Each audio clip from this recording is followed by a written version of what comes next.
आइए मेरे प्यारे बच्चों, आज हम सभी लोग मिलकर बाबा साहब को नमन करते हैं। आज हम 2025 में बाबा साहब की मनाने जा रहे हैं। 14 अप्रैल 1891 में बाबा साहब का जन्म हुआ था। उसके उपलक्ष्य में पूरे विश्व में जगह जगह बाबा साहब की बच्चों पूरे विश्व में जगह जगह बाबा साहब की जयंती मनाई जाती है, जो अंबेडकर जयंती के नाम से जानी जाती है। बड़े ही धूमधाम से यह त्योहार मनाया जाता है। ये एक हमारे लिए देवता हैं, देवताओं से भी बढ़कर हैं, क्योंकि उन्होंने जो हमें सम्मान दिया वो कोई नहीं दे सकता था। तो ऐसे महापुरुष को हम कोटि कोटि नमन करते हैं। बाबा साहब से कहना है, हे बाबा साहब, तेरे बलिदानों से मिली है मेरे वजूद को शोहरत। तेरे बलिदानों से मिली है मेरे वजूद को शोहरत, वरना मेरा जिक्र ही कहाँ था तेरे संविधान से पहले। वरना मेरा जिक्र ही कहाँ था तेरे संविधान से पहले। तो तेरे संविधान से पहले तूने संविधान नहीं बनाया होता तो आज मैं यहाँ न होता। तो ये सब तुम्हारी कृपा है। तो बच्चों, बाबा साहब ने जो संविधान लिखा हुआ है उसमें छुआछूत, भेदभाव, जातिवाद आदि सभी का बाबा साहब ने जड़ से अंत करना चाहा और उन्होंने जड़ से अंत किया। बाबा साहब ने संविधान में ऐसे ऐसे कानून बनाए जिससे कि जातिवाद, भेदभाव, ऊंच नीच, इन सभी चीजों का अंत किया और वो सफल रहे। क्योंकि जातियां जो होती हैं तो वो जानवरों में होती हैं, ये साबित कर दिया, ये बता दिया कि जो जानवर है तो वो जानवर की जाति में आता है और मनुष्य मनुष्य की जाति में आता है। तो बाबा साहब को महामानव के नाम से भी जाना गया, क्योंकि वो समाज सुधारक। बाबा साहब ने जो संविधान लिखा हुआ है उसमें छुआछूत, जातिवाद, भेदभाव, ऊंच नीच, ये सभी चीजों का अंत कर दिया। उस संविधान को लिखने में उन्होंने दिन रात मेहनत करी और लोगों को जीवन जीना सिखाया, क्योंकि दबे कुचले गरीब लोगों को कोई मान सम्मान, इज्जत नहीं मिलती थी। जिसमें बाबा साहब ने एक ऐसा संविधान बनाया, इतनी मेहनत करी, संघर्ष किए, क्योंकि उनको क्लास में पढ़ने को बैठकर नहीं मिलता था, क्योंकि यहाँ पर जातिवाद, भेदभाव, छुआछूत आदि बहुत ज्यादा था। जब बाबा साहब यहाँ पर पढ़ते थे तो उनको ऐसे स्थान पर बैठाया जाता था जहां हम लोग के जूते चप्पल उतारे जाते हैं।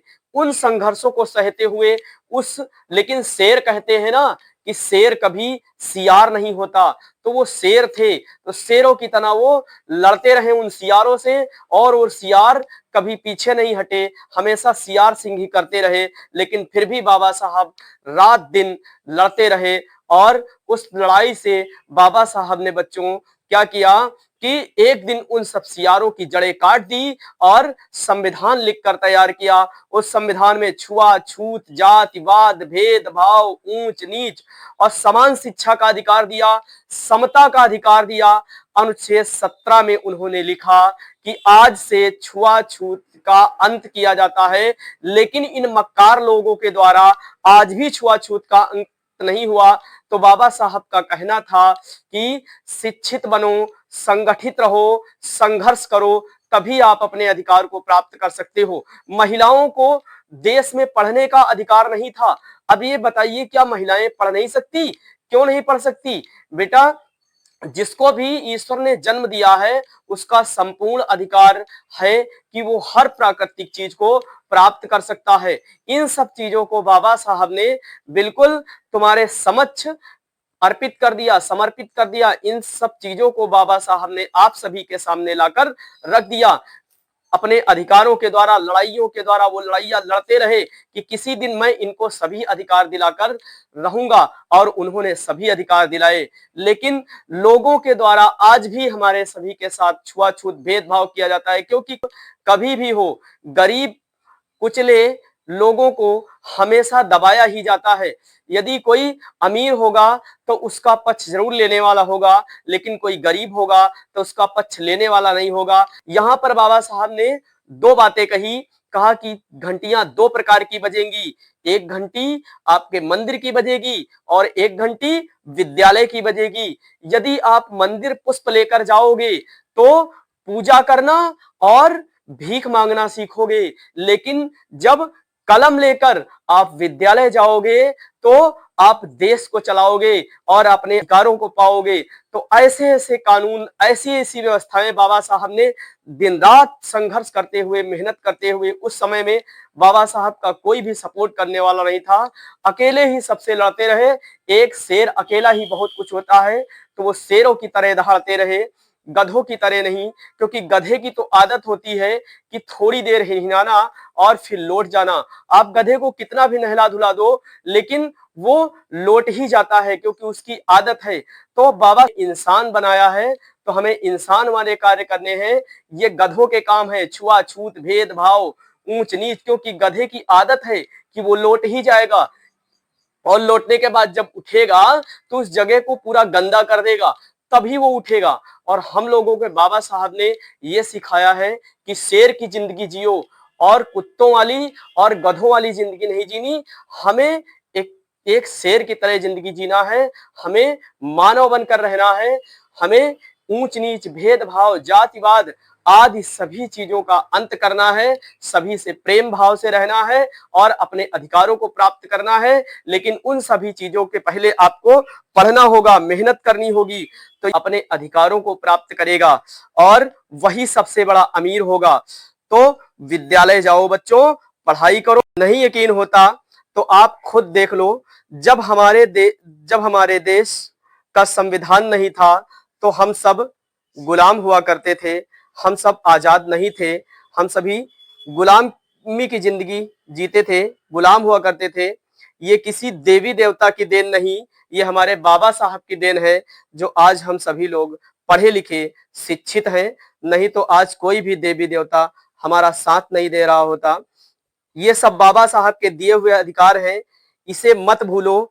इसलिए जीवन में अगर अच्छे से आजाद होकर जीना चाहते हो, जिंदगी जीना चाहते हो, तो बाबा साहब के 3 नियमों को आप अवश्य जीवन में याद करिए। क्योंकि उन्होंने कहा था, सबसे पहले शिक्षित बनो, संगठित रहो और संघर्ष करो। जब आप शिक्षित होगे तो सवाल खड़े करोगे, आपको कोई बेवकूफ नहीं बना सकता, क्योंकि शिक्षित होने के बाद आप गुलाम नहीं, आप आजाद बनोगे। और एक शेर जो होता है वो हजारों सियारों के आगे अकेला ही बहुत होता है, वो अकेले दहाड़ते रहे। हम सभी को अकेले लड़ करके पूरे अधिकारों को दिलाया, छुआछूत, भेदभाव आदि सभी चीजों का अंत किया। तो इन बाबा साहब के नियमों को यदि हम पालन करते हैं तो हम बाबा साहब का सपना पूरा कर रहे हैं, और यदि नहीं पालन करते हैं तो हम फिर वही गुलामी वाली जंजीरों में जकड़े रहेंगे। हम सब शेर के बच्चे हैं, किसी के गुलाम नहीं है। इसलिए जातिवाद, भेदभाव, इन सबसे दूर रहो, क्योंकि जातियां जानवरों में होती हैं, इंसानों में नहीं बच्चों। हमारे बाबा साहब एक महामानव थे, महान मानव थे, जिन्होंने हमें मनुष्य बनाया है, हमें इंसानियत सिखाया है, हमें इंसान के तरीके के जीवन जीने को सिखाया। उन्होंने हमें शिक्षित बनाने के लिए सबसे प्रयास करे। हम ऐसे शेर के बच्चे हैं। हमारे बाबा साहब एक शेर थे, और जब एक शेर दहाड़ता है तो सारी कायनात शांत हो जाती है। तो हम उस शेर के बच्चे हैं, अपने अधिकारों को जाने और खूब कसकर मेहनत करें, मेहनत से, संघर्षों से पढ़ाई करें, अपने अधिकारों को प्राप्त करें। क्योंकि शिक्षा सबसे बड़ी शक्ति और कलम सबसे बड़ा हथियार है। इसलिए हमें जानवरों की हरकत नहीं करना है, सभी से मिलजुल कर रहना है। ऊंच नीच, भेदभाव, छुआछूत, जातिवाद आदि किसी भी तरीके का भेदभाव नहीं करना है। भेदभाव का हमें जड़ से अंत करना है, क्योंकि बाबा साहब ने भेदभाव, जातिवाद, ऊंच नीच में जड़ से अंत करने की पूरी कोशिश करी। मानो शेर के बच्चे हैं, जो शेर की तरह कार्य करता रहा और शेर के जैसा जीवन जीता रहा, अपने अधिकारों को छीना और छीन करके हमें दिलाया। उन्होंने रात दिन संघर्ष किया। हम ऐसे महापुरुष के बलिदानों को कैसे भूल सकते हैं। बाबा साहब, और बाबा साहब ही इस भारत में एक ऐसे व्यक्ति थे जिन्होंने महिलाओं को शिक्षा देने का अधिकार दिया। यही हमारे यहाँ के देश में, हमारे भारत जैसे एक छुआछूत, ऊंच नीच, भेदभाव वाले देश में, जहां पर महिलाओं को कोई भी शिक्षा लेने का अधिकार नहीं था। तो बाबा साहब ने उन दिनों देखा कि जो प्रकृति में जो भी आता है उसे सभी अधिकार मिलते हैं, वो प्रकृति के द्वारा दिए गए अधिकार हैं, क्योंकि भगवान कभी जन्म नहीं लेता। उन्होंने सोचा क्या महिलाएं पढ़ नहीं सकती, ऐसा क्यों है? तो उन्होंने इसके लिए ऐसे ऐसे कानून बनाए कि आज जो महिलाएं हैं पढ़ लिख कर प्रधानमंत्री से लेकर मुख्यमंत्री पूरा देश चला रही हैं। क्योंकि भारत की जो मानसिकता थी, यहाँ के जो आए हुए बाहर से लोग थे वो इतने नीच कर्मों वाले थे कि उनकी नीच सोच थी। हमने बताया गधे की सोच गधे तक होती है कि उसे लौट जाना, तो उनकी सोच वहीं तक थी।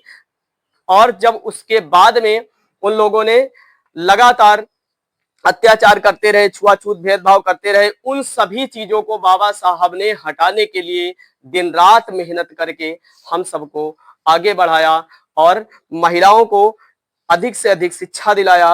और आज हमारे देश में महिलाएं मुख्यमंत्री से प्रधानमंत्री हैं। तो हम ऐसे देवता, ऐसे बाबा साहब को बार बार कोटि कोटि नमन करते हैं। तो आइए आज हमने जो टॉपिक लिया है वो बाबा साहब डॉक्टर भीमराव अंबेडकर, उनके विषय में है। तो उनके विषय में हम जानकारी प्राप्त करेंगे। कुछ जानकारियां हैं जिनके विषय में हम सभी को पता तो नहीं है, कुछ लोगों को पता है लेकिन कुछ लोगों को नहीं पता। तो मैंने चाहा कि ये सभी आपको आज के दिन बाबा साहब के नाम आप सभी को हम ये कुछ उनके जीवन के विषय में हमने लिख कर रखा हुआ है। तो उनके जीवन परिचय के जैसा है कि उन्होंने अपने जीवन में क्या क्या किया, इस सब विषय में बताएंगे। तो आइए ध्यान देते हैं हम।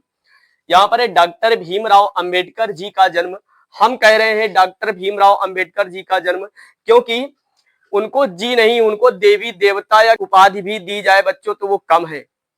अगर जो उनको हम डॉक्टर भीमराव अंबेडकर जी कहते हैं तो कितने भी जी लगा ले, लेकिन डॉक्टर भीमराव अंबेडकर जी कितना भी कह ले वो कम ही है ऐसे महान देवता के लिए जिन्होंने देश को चलाने से लेकर पूरे विश्व को चलाने तक के कानूनों में, संविधान में रखे हैं, कानून बनाए हैं।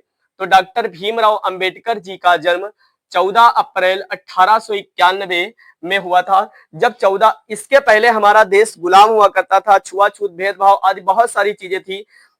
जब किसी भी व्यक्ति को कोई समस्या होती थी तो उसे कोई देवी देवता कोई बचाने नहीं आता था। लेकिन ये बाबा साहब का जब जन्म होता है 14 अप्रैल 1891 में, तो एक हमारा ऐसा सूर्य उगा, सूर्य ने हमको चमकना सिखा दिया, तो वो सूर्य बाबा साहब थे। तो आइए देखते हैं।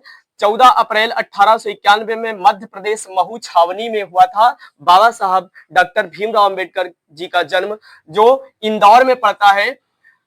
इनके बचपन का नाम भीमा था।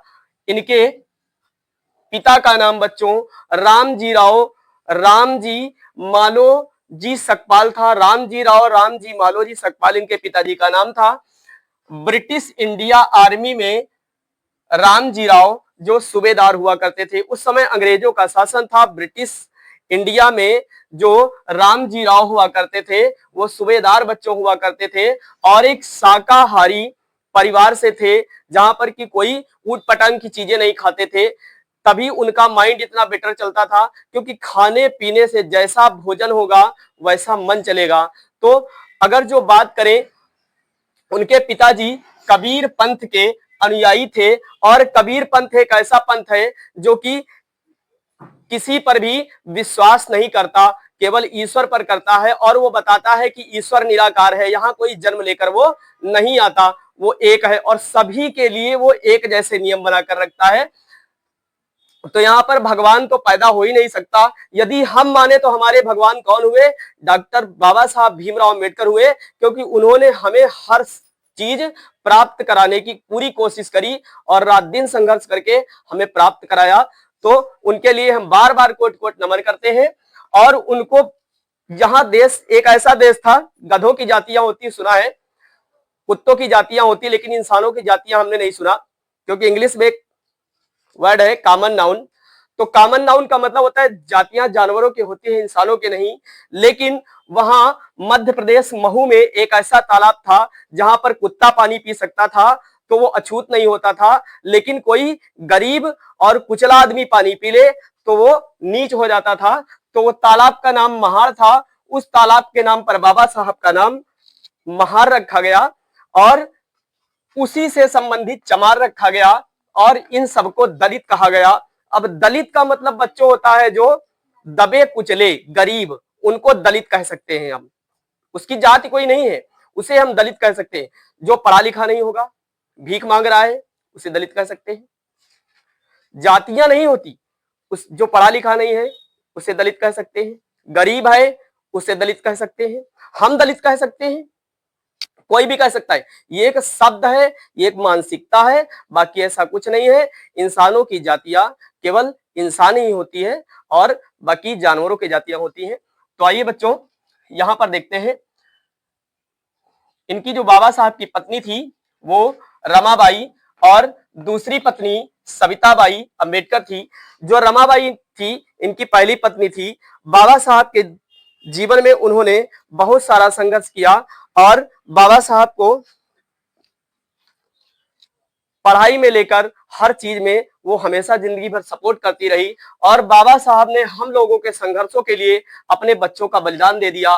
उनके बच्चे जीवन नहीं जी पाए, बीमारियों के कारण मर गए, क्योंकि वो एक गरीब व्यक्ति हुआ करते थे, पैसा नहीं हुआ करता था और उनकी बीवी सपोर्ट करके उनको बाहर जाने के लिए, पढ़ने के लिए एकाग्रित करती रहती थी। तो ऐसे महापुरुष से और ऐसी महिलाओं से हमें कुछ सीखने को भी मिलता है। और वहीं पर दूसरी पत्नी सविता अंबेडकर थी। जब बाबा साहब संविधान लिख रहे थे तो उस समय बाबा साहब की जो कंडीशन थी तो वो ठीक नहीं थी। तो उस समय सविता अंबेडकर एक हॉस्पिटल में कार्य करती थी। तो वहां पर पंडित जवाहरलाल नेहरू जो थे तो उन्होंने कहा था कि बाबा साहब आपने जातिवाद खत्म कर दिया है। तो क्योंकि वो पंडित घराने से थी, जो सविता अंबेडकर थी तो पंडित घराने से थी, तो पंडित जवाहरलाल नेहरू ने बच्चों कहा कि आपने जब जातिवाद खत्म कर दिया है तो आप इनसे शादी कर लो तो इनका भी जीवन कट जाएगा और तुम्हारे संविधान लिखने में थोड़ी सी सहायता भी करेंगे। तो उस समय बाबा साहब ने मतलब इनसे शादी की थी। यहां पर बच्चों जन्म फरवरी 1898 में वर्दंग गांव में हुआ था इनका जन्म, रमाबाई जी का, और मृत्यु 1935 में हुई, वय 27, राजगृह मुंबई, यहां पर इनकी मृत्यु हुई थी। अब यहां पर बात करें सविता अंबेडकर जी, तो सविता अंबेडकर जी जो थी उनका जन्म शारदा कबीर में हुआ था और ये 27 जनवरी 1909 को इनका जन्म हुआ। और यहां पर बच्चों बात करें तो मृत्यु इन 2003 इनकी मृत्यु हुई है। बात करें बाबा साहब के जो पुत्र थे तो वो भीमराव के पुत्र कौन थे, यशवंत अंबेडकर थे, उनके विषय में। यहां पर बात करें जो मालोजी सकपाल की 14वीं संतान थे, बाबा साहब जो थे तो मालोजी सकपाल की 14वीं बच्चों संतान थे और उनका निवास स्थान राजगृह मुंबई में हुआ करता था। व्यवसाय वकील प्रोफेसर व राजनीतिज्ञ थे। अब वकील प्रोफेसर ऐसे कोई गधा तो बन नहीं जाएगा, उन्होंने पढ़ाई किया, मेहनत करी, दिन रात संघर्ष किया और ऐसे संघर्ष किया ना कि आजकल के बच्चे कर ही नहीं सकते। जहां पर चप्पल उतारी जाती थी वहां पर बाबा साहब को बैठने को मिलता था। अब समझ लो आज के समय में बच्चे को हर सुविधा मिलते हुए भी बच्चा नहीं करना चाहता है, लेकिन वो दिन रात किसके लिए संघर्ष करते रहे। बचपन से उसकी सोच थी कि भारत में जो लोग हैं कितनी गंदी मानसिकता के हैं कि महिलाओं को नहीं पढ़ाया जा सकता, लड़कियों को पढ़ने का अधिकार नहीं। ये कैसी उनकी सोच थी, ये बहुत गलत सोच थी। और फिर दबे कुचलों को गरीब पढ़ नहीं सकता, आज भी वही चल रहा है। जो प्राइवेट विद्यालय में जा रहा है अच्छा पढ़ रहा है और जिसके पास पैसा नहीं वो सरकारी विद्यालय में जा रहा है। प्रधानमंत्री का बच्चा विदेश में पढ़ रहा है, विधायक का बच्चा विदेश में पढ़ रहा है, मुख्यमंत्री का बच्चा विदेश में पढ़ रहा है, जिसकी वजह से हम नेता बने हुए हैं, जो पब्लिक का पैसा खा रहे हैं। हमारा बच्चा बाहर पढ़ रहा है और जिसने हमें बनाया है उसको हम गुलाम बनाकर सरकारी स्कूल में पढ़ा रहे हैं, तो आगे कहां जाएगा। तो अपनी शिक्षा को पहचानो। बाबा साहब ने रात दिन मेहनत करके हम सबको ये अधिकार प्राप्त किए हैं। तो शिक्षित बनो, संघर्ष करो, संगठित रहो। और उस समय बाबा साहब को गुस्सा आया गुस्सा इसलिए आया कि यहाँ पर सब कुछ करते हुए, देश आजाद कराने से लेकर सब कुछ उन्होंने किया, लेकिन फिर भी मक्कारों ने वही कार्य करना शुरू रखा, क्योंकि गधे की आदत है लौट जाना।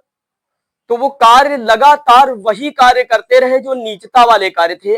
तब बाबा साहब ने अंत में बहुत ज्यादा ऊब करके, मरने से 2 महीने लगभग पहले, एक ऐसा धर्म था बौद्ध धर्म। बौद्ध धर्म एक ऐसा धर्म था जहां पर सभी को समान शिक्षा, समान अधिकार, मानवता का विषय समझाया जाता था, मानवता के मनुष्य के विषय में बताया जाता था। तो यहाँ पर बच्चों बाहर जो थे तो बौद्ध धर्म के अनुयायी हुए। और अनुयायी कब हुए? बाबा साहब ने इन सब चीजों को देखते हुए, छुआछूत, ऊंच नीच, भेदभाव को देखते हुए उन्होंने कहा सब साला बेकार है, मंदिर मस्जिद ये सब दुनियादारी बेकार, इसको हटाओ। अब उन्होंने कहा सबसे अच्छा धर्म है बौद्ध धर्म, और बौद्ध धर्म में आप चलते हैं तो बौद्ध धर्म में देखिए वहां कोई छुआछूत, कोई नीच, ऊंच नीच, कोई भेदभाव नहीं, क्योंकि महात्मा बुद्ध ने कहा अपना दीपक स्वयं बनो। इस दुनिया में कोई भगवान नहीं है, इस दुनिया में खुद के अपने भगवान तुम हो। क्योंकि जब किसी की इज्जत लूटी जाती है भरे चौराहे पर, तो वहां पर जब कोई गरीब मारा जाता है तो वहां पर बचाने कोई देवी देवता नहीं आता, वहां पर बचाने डॉक्टर बी.आर. अम्बेडकर, बाबा साहब भीमराव अम्बेडकर का संविधान आता है। तो इन कानूनों को पढ़िए और समझिए। बात करें अनुयायी थे बाबा साहब बौद्ध धर्म के, वो सब ये देख करके, हिंदू धर्म की राजनीति, रीति रिवाज देख करके बहुत ज्यादा प्रताड़ित हो चुके थे। इसलिए मरने से उन्होंने 2 माह पूर्व यानी 52 दिन पहले बौद्ध धर्म स्वीकार किया था। यहां पर बात करें, अनुयायी बौद्ध धर्म के थे बाबा साहब बौद्ध धर्म के अनुयायी किस लिए हुए उसके विषय में अभी बताते हैं। 14 अक्टूबर 1956 को 3.65 लाख लोगों के साथ, 3.65 लाख लोगों के साथ बाबा साहब भीमराव अंबेडकर जी ने बौद्ध धर्म स्वीकार किया था। और किस लिए स्वीकार किया था? क्योंकि बौद्ध धर्म में ऐसी कोई नीचता, गधों वाली हरकत नहीं थी। उसमें सभी को समानता का अधिकार था, सभी को जीवन जीने के विषय में अधिकार थे। स्वीकार किया था। मृत्यु से लगभग 2 माह पूर्व 52 दिन पहले बौद्ध धर्म स्वीकार किया था बाबा साहब ने। बौद्ध धर्म में लौटने के लिए 22 प्रतिज्ञाएं निर्धारित की। बौद्ध धर्म में लौटने के लिए बाबा साहब ने अपने अनुयायियों से अपने साथ में 22 प्रतिज्ञाओं को लिया, 22 प्रतिज्ञाएं निर्धारित की। इन प्रतिज्ञाओं में उन्होंने हिंदू धर्म और उनकी पूजा पद्धति को पूरी तरह त्याग दिया। कहा कि हिंदू धर्म को नहीं मानना, पूजा हमें नहीं करना, क्योंकि बाबा साहब का एक सपना था कि मैं हिंदू बनकर तो जन्मा था, ये मेरे दुर्भाग्य की बात थी, लेकिन मैं हिंदू बनकर नहीं मरूंगा, बौद्ध बनकर मरूंगा, ये मेरे सौभाग्य की बात है। तो बाबा साहब बौद्ध धर्म को मान करके तब उसके अनुयायी होकर तब उनकी उसके बाद मृत्यु हुई। तो उनका सपना था, इंसान जो सोचे वो क्या नहीं कर सकता। संविधान की 8वीं अनुसूची में 22 भाषाएं हैं। जो संविधान है, बाबा साहब ने संविधान लिखा, जो ऐसा संविधान लिखा जिससे पूरा विश्व जिसके कानूनों पर चलता है, और भारत का सबसे लिखित संविधान, सबसे बड़ा संविधान और सबसे अधिकारों को मान्यता प्राप्त संविधान भारत का संविधान है। कठोर संविधान, लचीला संविधान, सही भारत का संविधान है। यहां पर बात करें 22 भाषाएं हैं, और वर्तमान में भी संविधान में 22 भाषाएं, उस समय भी 22 भाषाएं थी, वर्तमान में भी संविधान में 22 भाषाएं हैं। बात करें भाषा कौन कौन सी है? नंबर 1 कश्मीरी भाषा बच्चों, नंबर 2 सिंधी भाषा, नंबर 3 पंजाबी भाषा, नंबर 4 हिंदी भाषा, नंबर 5 बंगाली भाषा, नंबर 6 असमिया भाषा, नंबर 7 ओडिया भाषा है, नंबर 7 बच्चों, नंबर 8 है गुजराती भाषा, नंबर 9 बच्चों मराठी भाषा, नंबर 10 कन्नड़ भाषा, नंबर 11 तेलुगु भाषा, नंबर 12 तमिल भाषा, फिर उसके बाद मलयालम भाषा, नंबर 13, नंबर 14 उर्दू भाषा, नंबर 15 संस्कृत भाषा, नंबर 16 नेपाली भाषा, नंबर 17 मणिपुरी भाषा, नंबर 18 कोंकणी भाषा, नंबर 19 बोडो भाषा, जो बोडो भाषा है, नंबर 19 बोडो भाषा, नंबर 20 डोंगरी भाषा,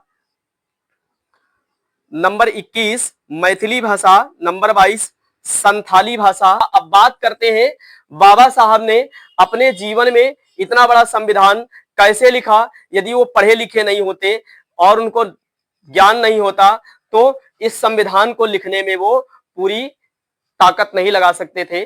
तो बात करें उन्होंने, आइए देखते हैं, क्योंकि शिक्षा सबसे बड़ी शक्ति और कलम सबसे बड़ा हथियार, क्योंकि हर जगह क्या है कि कलम की क्रांति है। तो ध्यान देंगे, यहां पर बाबा साहब ने जो पहली डिग्री करी उसको बीए था,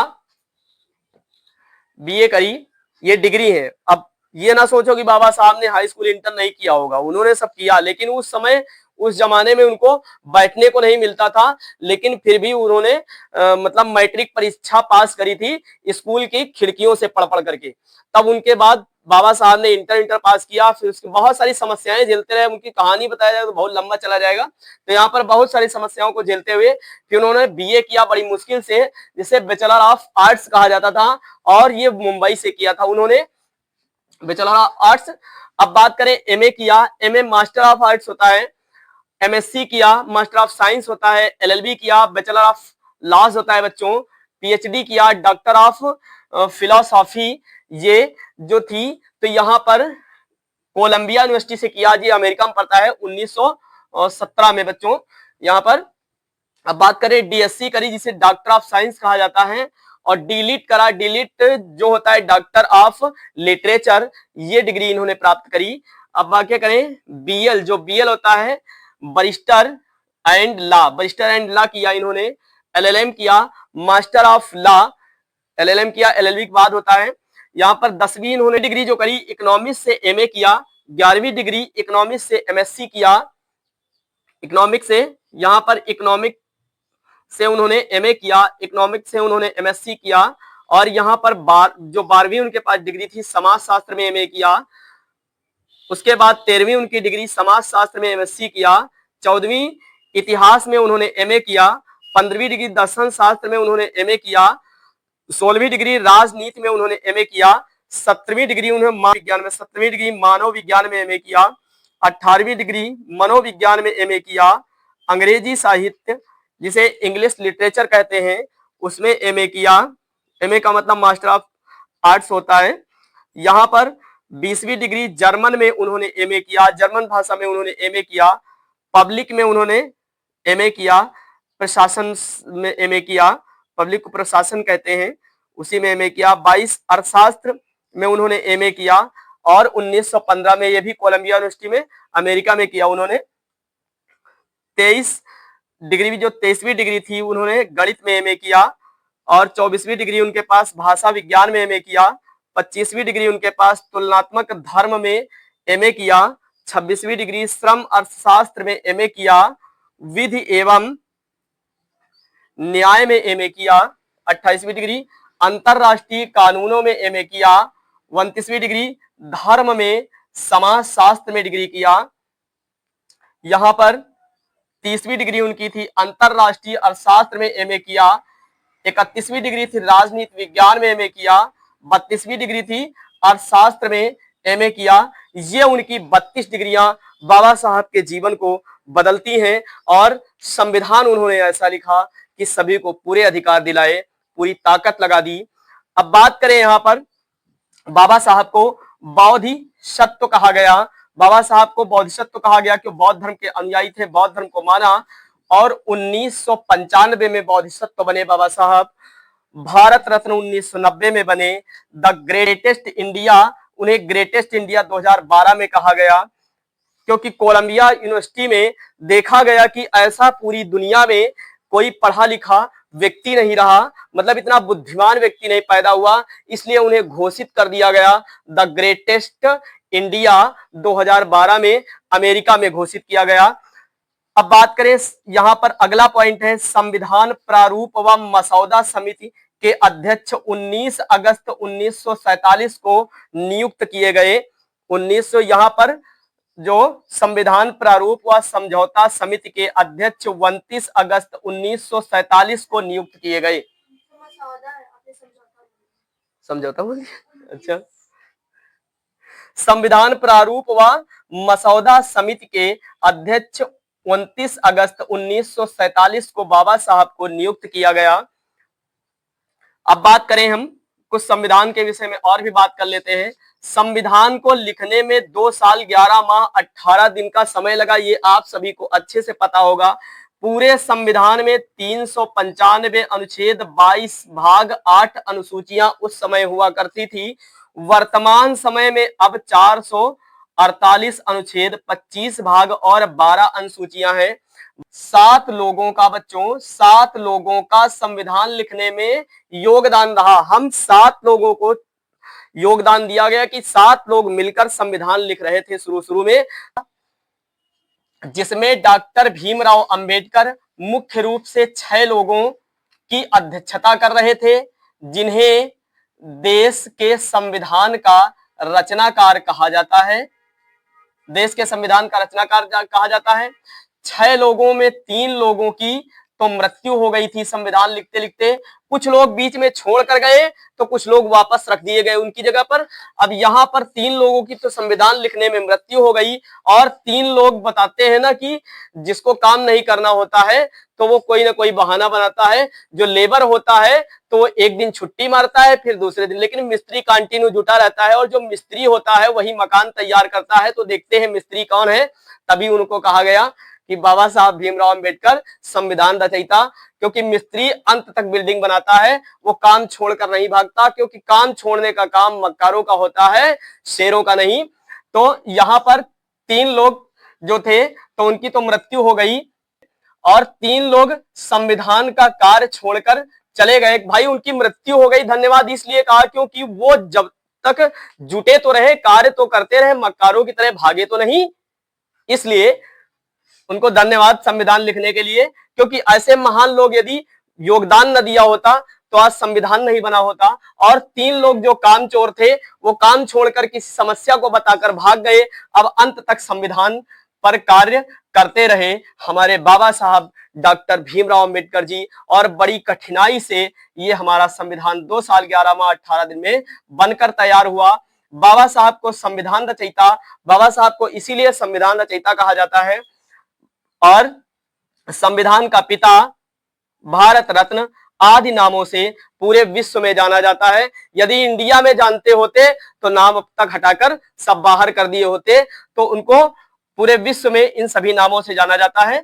तो बात करें संविधान निर्माण में लगा कुल खर्च, जब संविधान बन रहा था तो लगभग बताया जाता है 64 लाख, या यहाँ पर 64 लाख, या फिर ये लगा हुआ जो था 63,96,329 रुपए जो खर्च था, ये लगा था लगभग, यानी 64 लाख के। तो संविधान में कुल शब्दों की संख्या जो थी 1,17,369। संविधान में कुल शब्दों की संख्या 1,17,369 थी। यहाँ पर संविधान में कुल पेजों की संख्या, अच्छा यहाँ पर संविधान में बच्चों बात करें तो कुल पेजों की संख्या कहीं कहीं 251 बताया जाता है, और कहीं कहीं 234 बताया जाता है। कहीं कहीं 251 है, कहीं कहीं 234 है। तो यहाँ पर दोनों चीजों में कंफ्यूजन है, लेकिन दोनों ही लगभग ठीक है। ये 251 फिर 234 बाद में आया है। संविधान का वजन बात करें तो 13 किलोग्राम का था। संविधान जो था तो वो 13 किलोग्राम उसका वजन था। संविधान 26 नवंबर 1949 को बन चुका था। उस समय 26 नवंबर 1949 को हमारे भारत का संविधान बन चुका था।